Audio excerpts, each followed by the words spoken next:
Hey, what's up, guys? I'm Greg, and this is Small Talk, where we discuss how faith fits in the big picture. And if you are tired of drowning in debt and you want to take charge of your life, here are some financial tips that we feel will be a blessing to you. You're in the right place.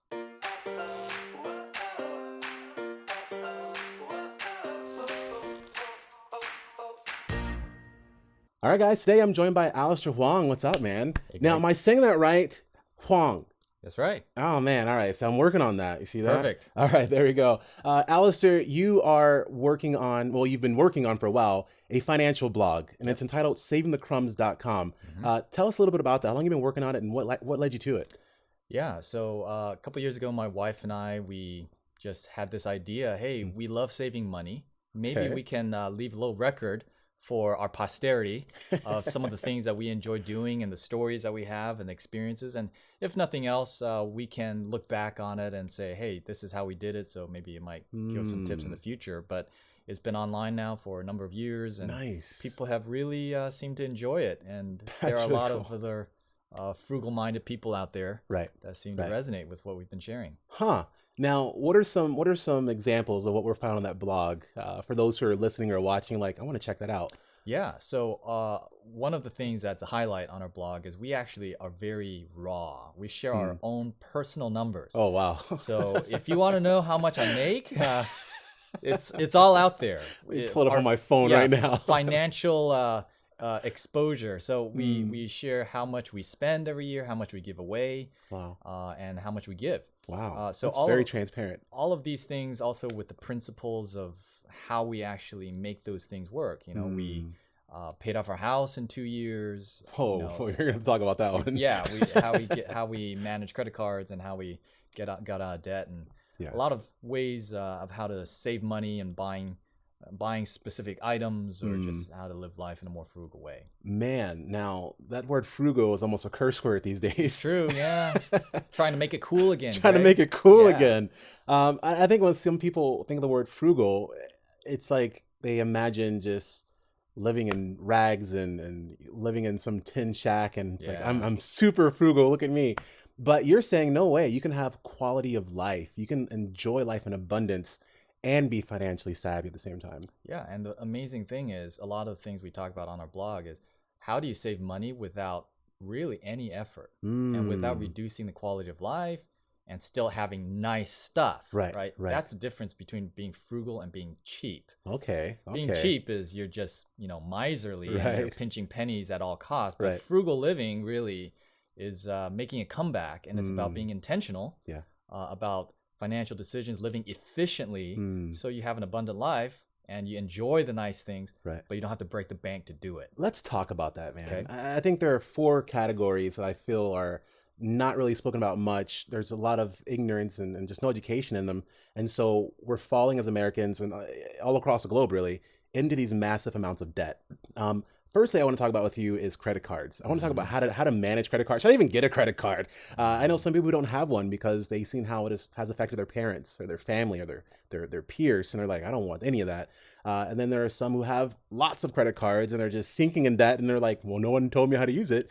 So I want to talk about credit cards with you. I also want to talk about how to buy a house, or when or where to buy a house. I want to talk about budgeting.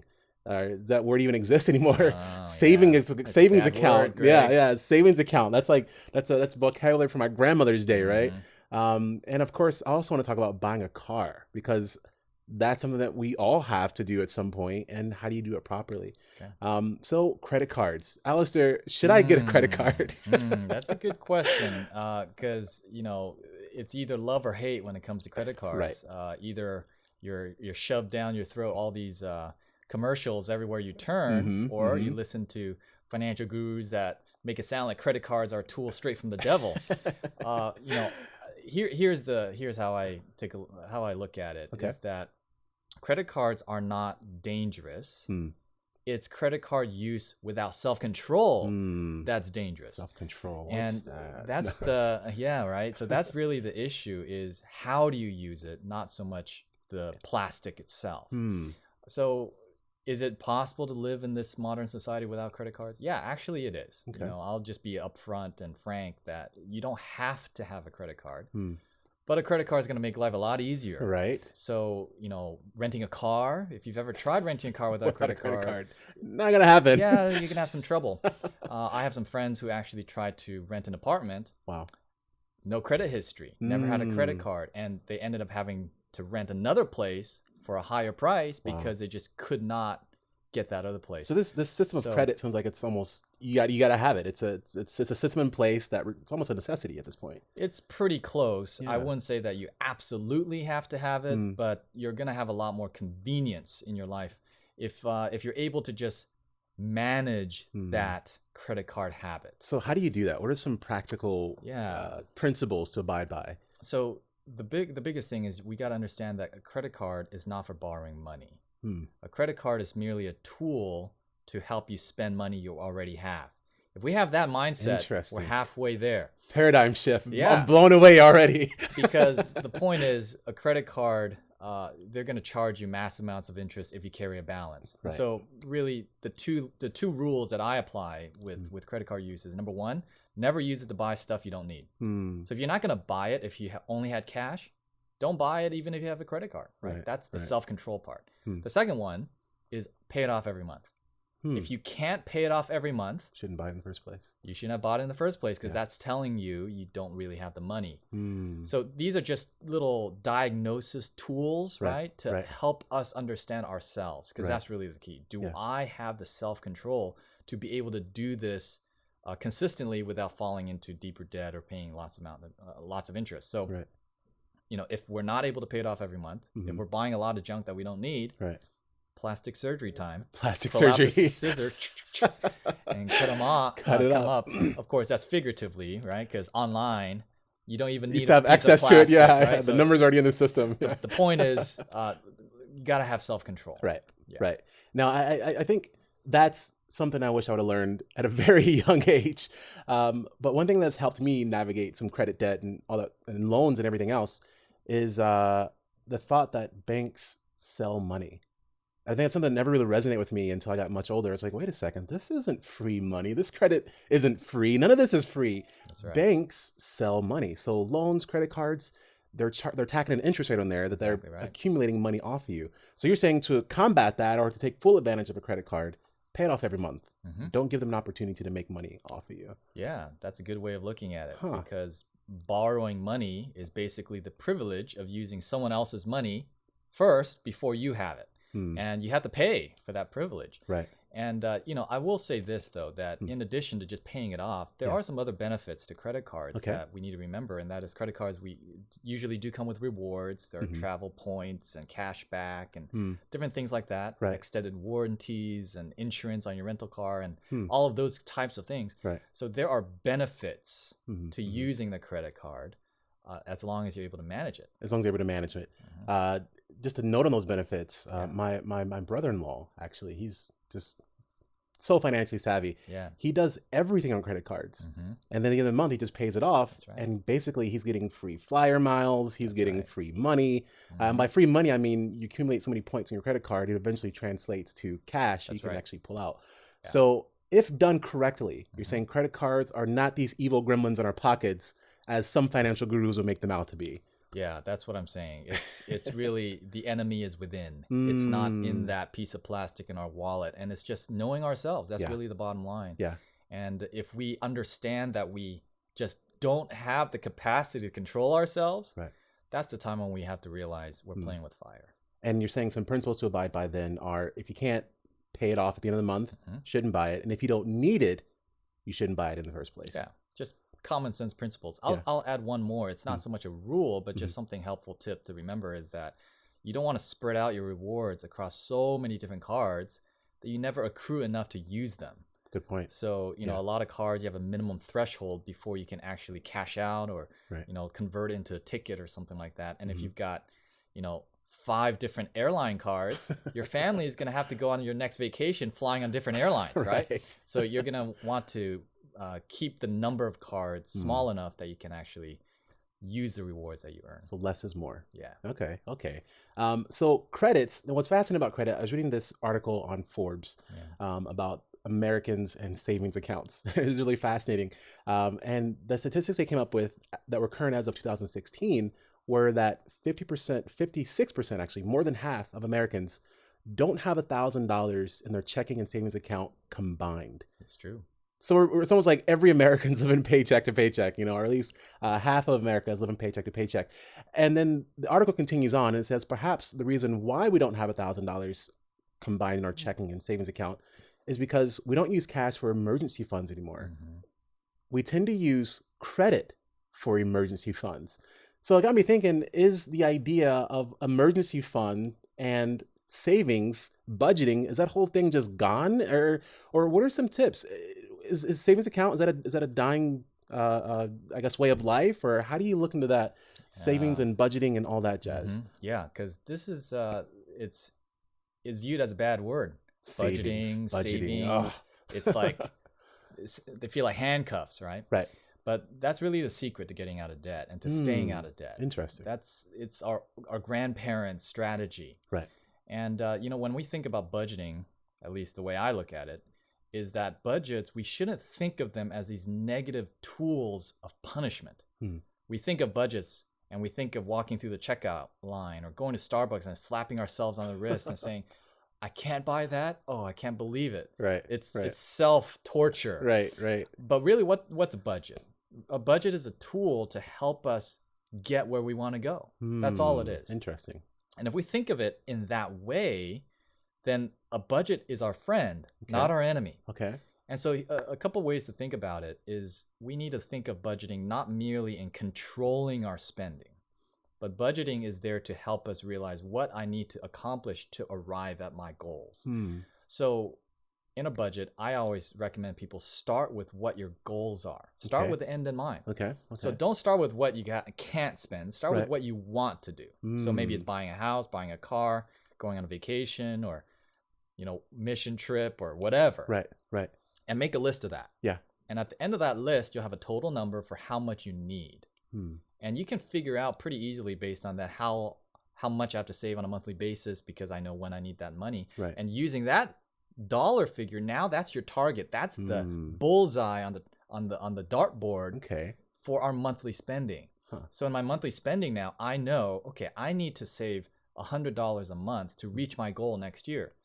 So I'm not looking at my monthly spending so much as what I can't spend, right? But it's looking at what I have to do to reach that goal next year. Nice. So if we just shift our thinking, all of a sudden it becomes a completely refreshing way of looking at budgets where it's a tool to help me arrive. Yeah. And part of that is going to be, okay, I need an emergency fund, right? So I don't have to fall further into debt. If my car breaks down, right, I've got something to pay. I don't have to charge up my credit card and not pay it back. So those are just goals you plug into your savings plan. And then your monthly spending, you just realize, okay, I got to carve out this amount to reach those goals. See, you're making finances sound fun. Like, I'm just like, woo, this is cool. Well, I hope so. It is fun. I like the mind shift. I like the thinking that budgeting is a tool, and it's not necessarily what you can't do, but it's about what you want to do. That's exactly what do you want to do in life, and this is how you do it. At your website, savingthecrumbs.com, is there an example of budgets there? Do you guys set that all up? Do you display all that? Yeah. We show you exactly what we spend every year. So you can get a template of here's how we do our budget. Here's how you could do yours. Yep. I'm going to have to check that out, man. That sounds really cool. Yeah. So there's budgeting. Now, in a budget, we've used words like emergency fund and savings. What would be the purpose? Is there a difference? Is there a difference between emergency fund and a savings, or are they one and the same in your book? Yeah, that's a good question. An emergency fund is an insurance policy. That's really what it is. An emergency fund is a cushion in the event that something goes wrong. And look, come on, things are going to go wrong. Yeah. This is called life. And not the board game. Exactly right. Real things happen here. Yeah. So, are we able to absorb those hits, right, without some massive catastrophe to our lifestyle and to our living? That's what the emergency fund is all about. Most experts recommend 3 to 6 months of living expenses. And the reason for that is, hey, if you lose your job, for example, usually within 3 to 6 months, you can get back on your feet and whatnot. But that's also a helpful figure, generally speaking, for things like meeting insurance deductibles or things that break down. That's going to cover you, so you're going to have enough to meet those needs. Whereas savings, like things that you would sock money away for a savings account, Those are more things like, hey, this is what I want to do. So that's more goal oriented. More goal oriented. Okay. Whereas emergency fund is just a cushion that you always want there. It's a security blanket. Right. That's what helps you sleep well at night. That's really cool. And you're saying some experts recommend 3 to 6 months, 3 to 6 months of your expenses. Living expenses, not your earnings. Right. Now there's a difference there. Yeah.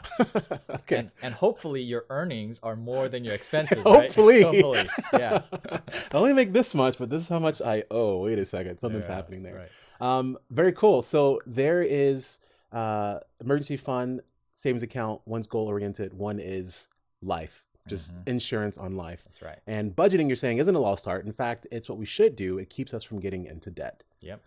Now let's talk about the one expense that we're all going to probably meet someday, and that's buying a car. All right. Now, unless we're living in a very populated area where electric cars are just for rent for a quarter, which may happen in the future someday, but right now we have to buy a car. Yeah. This is probably a small talk all in itself because there's so much here. So much. Somewhere of the mind that if you want reliability, you need to just buy a brand new car that's under warranty. Yep. Get yourself a brand new Beamer and just be done with it, or buy yourself a brand new Honda Accord. Some are of the mind of buy a used car. Get a car after it's completely done depreciating and just drive that bucket of bolts until it finishes or rusts out. Then there's the whole cash is king versus financing. I mean, there's just so many things we can talk about with buying a car. Oh, yeah. Let's strip this down and just talk about the basics. Sure. What is the most financially savvy way, in your opinion, of coming by affordable and reliable transportation? Here's the simplest way to think about it. Okay. If I had to boil it down into one line, own as little car as you need. So a smart car for everyone. So no, I'm thinking. The reality is a smart car is not going to meet everyone's needs. But the fact is, as little car as you need, and that's the key word, need. Because here, the fact is, we think of cars today as a status symbol. We do. Look at me. Cars are not merely for transportation. It's to tell people how important we are or how special I am. Right. And I think there's room for personality in cars. Don't get me wrong. Right. But the point is, we need to make sure we differentiate what's a need and what's a want. And when we boil that down, then I think we begin to understand, okay, I don't need that Ferrari or Lamborghini, or even a BMW or Mercedes-Benz necessarily. Right. Maybe a simpler car would be adequate. Yeah. And once we get through that point, your question about, how to get a car, new or used, right? That's really the question. Buying a new car is paying full price for something. Buying a new car and paying interest on it is paying more than full price on something. You're paying more than the car is ever going to be worth. And think about this. Generally speaking, in about 5 years, the car is going to be worth what? 50%? Less. Yeah. Less than what you paid. So if I paid 10% interest, just as an example, on a $20,000 car, I paid $22,000 on a car that in 5 years is worth 10, maybe 10, 12, somewhere in there. Right. Would I ever pay more than what something is worth by $12,000? I'd be insane, right? Right. So that's the way that I think about cars. Cars is a depreciating asset. It's a tool, right? It's a useful tool that has room for personality, and we can think of it with a little bit of our personal taste in there. But within those confines, let's minimize the loss by buying a used car and let someone else pay for that depreciation. Right. And we can use the tool with the greatest utility and the most efficiency. Now, there are different ways that people look at this, right? There's generally two schools of thought when it comes to used cars. One is you buy a reliable used car, lightly used, and you just drive it 300,000 miles until the wheels fall off, and you just squeeze every mile of life out of that thing. Right. The other way to look at it is you buy a car and you just fix it up. It might be an older vehicle. It might need some loving. Right. Some TLC. A little TLC, and you drive a little bit, and then you sell it essentially for what you paid for it, right? And then you just have the option of swapping it out, and having other cars. So, I think there's a lot of room, for us to still have fun with cars without throwing our money away. So then, in summary, you're saying best not to buy a car at full price Yeah. that's going to depreciate and pay interest on top of that. That's right. It's best to buy a used car, one that's going to be reliable. So do your homework on what you buy. homework, You yeah. may not want to buy some brands out there that will not be named Yeah. that are just not reliable. Right. But do your research, buy a nice used car at a good market value, and just drive till the wheels fall off. Yeah. So or learn how to fix your own cars. Or learn how to fix your own cars. Yeah. What about, I'm just going to ask this question in passing, and you can dig into it or you could just answer on a surface level. Right. When buying a used car, cash is king or finance? Okay. There's a rule that I like to share about debt. Okay. And it plays right into cars, and it could be applied to other things, is never borrow money for something that goes down in value. That's the principle here, because you're paying more than something is worth. Right. And so when buying any car, right, the value is going to go down. Right. So a car is something that violates that rule. Never borrow money for something that goes down in value. And so I recommend people save up in cash and buy the car. And just think of it this way. If I can afford the car payment after I buy the car, that means I can afford the car payment before I buy the car. So why not just pay the car payment to myself, open up that savings account that you've been talking about. Let's sock up that cash, right? Sock it away. Just hitch a ride with mom, dad, or brother, sister. Ride a bike or something, right? Or even you can buy a junky car, drive it for a short amount of time, even if it's just a couple months. That's plenty of time to save up a couple $1,000 to move up. Right? You sell that one, move up. Keep saving up, sell that one, move up. And before too long, you'll be driving a really nice car. Okay. The principle of trades. I like this. I like this. Patience sounds like it's a key principle in all of this. You got to be able to say no to yourself, and you have to be able to say wait to yourself. Oh man, no self-control, right? That's where we're. But no and wait. If you put those close enough, it just spells now. That's the problem we have, though. That's right. Now, so we've talked about credit cards. We've talked about if you can't pay it off within the first month, you shouldn't buy it. If you don't need it, don't buy it. We've talked about budgeting. Budgeting is not a lost art. In fact, it's what's going to keep us out of debt. That's right. You recommend an emergency fund and a savings. Savings is goal-oriented. Emergency fund is an insurance policy on life. Now we're talking about cars, and you're saying best to just look at a car as an ever-depreciating, not even an asset, just an ever-depreciating tool. And buy it used. Cash is king. Don't pay for something that is just going to lose money. That's right. Now there's a next step above a car. Eventually you get a car, you got a nice job, and you're going to get married. That's another expense. That's a whole other small talk too. We should do topic. We need to do one on marriage. We write about that on our blog too. Okay. Yeah. So there's a good resource for that. How to make money on your wedding. Whoa. Yeah, you want to check that out. Oh man. Everyone put on a little wedding dress and go get dollars on it. Right. I want to talk about buying a house. And we don't have much time, but I at least want to talk about some principles of buying a house, because this is like the American dream or the American death. It's one or the other.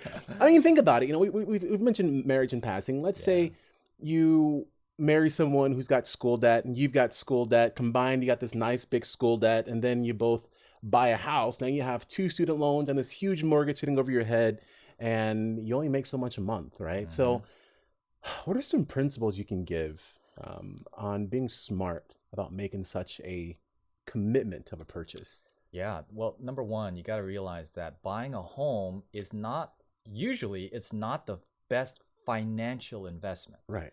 It's a great investment perhaps for other reasons.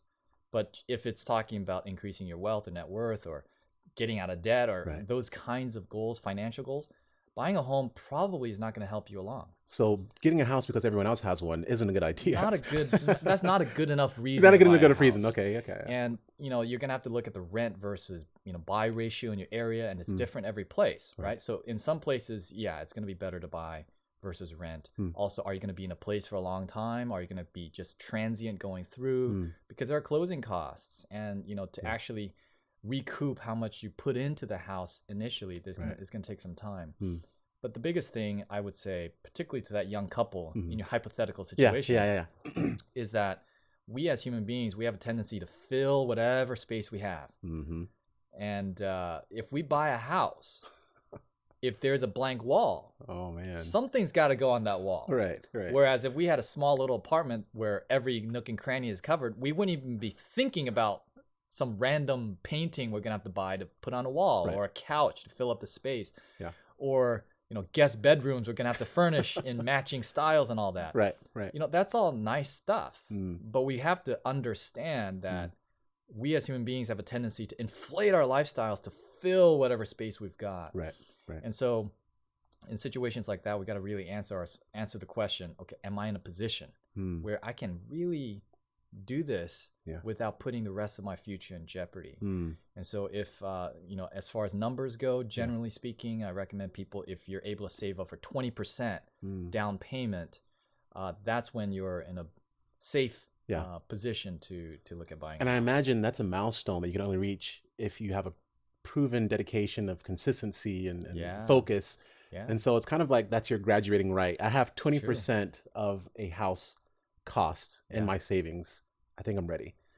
Oh man. Now, more information on buying a house. You mentioned that you and your wife paid off your house in 2 years. Did I hear that right? I just want to make sure. Right. Yes, in 2 years. Usually it takes America about 30 to 35 years. So you're kind of ahead of the curve there. Is that all laid out in detail on your website there? It's all in detail on our website. We write about that. And I'll just tell you, the secret sauce is that there is no secret sauce. Is that we just saved up a big pile of money before we bought a house. And after we bought the house, we just continued to trim our lifestyle. So, we put 50% or more of our take-home pay to pay off that house in 2 years. So budgeting is definitely not a lost art. No, it has its benefits. And we're living proof, right? That we're living debt-free completely, house and everything. And we paid off our house the same month that our baby daughter was born. And so now, my wife gets to stay at home because I don't have to worry about having to pay a house payment while taking care of a child at home too. Wow. Dude, it's amazing what's possible with self-control. And with prayer, of course, all this happens through prayer. Dude, God wants us to prosper. You know what I mean? God wants us to enjoy an abundant lifestyle. And so, friends, check this blog out, savingthecrumbs.com. Alistair, thank you for joining us. Wealth of information, man. And we're going to have to meet again and talk about mortgages and marriages. And there's so much I want to pick your brain about that I feel we could all be blessed and benefited by. Hey, thanks for joining us, brother. Thanks, Greg. Guys, if you have any questions, comment below, give it a like, a thumbs up, share with a friend, and we'll catch you next time. God bless. Hey everybody, thanks for checking out Small Talk. If you ever want to see the behind the scenes, check out our Patreon page. We got a lot of cool videos on there. And be sure to like, comment, and subscribe. We'll see you next time.